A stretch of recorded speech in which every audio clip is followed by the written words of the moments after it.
Sir, Antony வந்துட்டான். காடுன்னு ஒன்று இருந்தா கண்டிப்பாக வேட்டையன் இருப்பான்.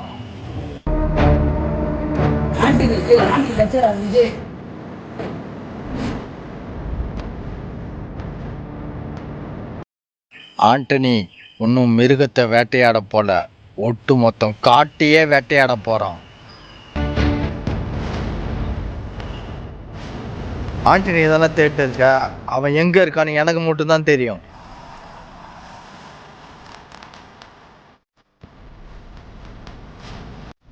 கொலை கோவத்துக்கு ஆளாக்குனா உன்னை சுட்டு தள்ளிட்டு போயிட்டே இருப்பேன்டா.